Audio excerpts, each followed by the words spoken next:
இப்போ பார்த்தோம்னா நான் சொன்னேன்ல, நீங்கள் ப்ராக்டிஸ் பண்ணலைன்னா, நீ போகலன்னா, இஃப் நாட் கிவன் கொடுக்கலன்னா, இஃப் நாட் சேஞ்ச் மாற்றலைன்னா, இஃப் நாட் ப்ராக்டிஸ் பண்ணலைன்னா, இஃப் நாட்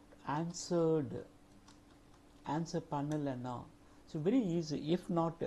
இஃப் வந்து ஒரு கண்டிஷ்னலுக்காக யூஸ் பண்ணுறது, இல்லைன்னா போகலன்னா. இதை எப்படி டெவலப் பண்ணலாம்? இது வில் கூட சூப்பராக கொண்டு வரலாம், இது கேன் கூட சூப்பராக கொண்டு வரலாம். ரொம்ப ஈஸியாக இது எல்லா டென்ஸ் கூடயும் கொண்டு வர முடியும். ஓகே, இட்ஸ் ரொம்ப simplest one. If not given கொடுக்கலன்னா. ஸோ இப்போ இதே வந்து இன்னொரு வார்த்தை இதுக்கு ஈக்குவலாக இருக்குது, unless you practice, unless you say, நீங்க சொல்லலன்னா, unless you give, நீ கொடுக்கலன்னா. ஸோ இது வந்து ஒரு இன்கம்ப்ளீட்டடான ஒன்று. இது வந்து incompleted.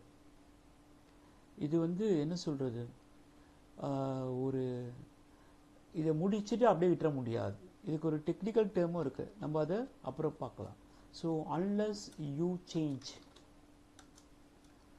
unless she comes, unless ஷீட்னா சேர்க்கணும், unless she comes, அவள் வரலன்னா.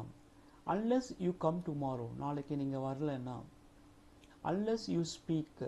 இப்போ இதே பார்த்தீங்கன்னா unless until இப்படி சொல்லுவாங்க, unless and until, unless and until,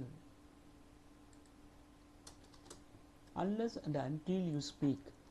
இதை எப்படி கொண்டு வருது? நீ பேசாத வரைக்கும், unless and until you clean, நீ க்ளீன் பண்ணாத வரைக்கும். ரொம்ப ஈஸியாக கொண்டு போகலாம். இப்போ unless you clean, unless you stay. So unless you stay, இது வந்து என்னன்னா நீ ஸ்டே பண்ணலைன்னா. unless and until you stay,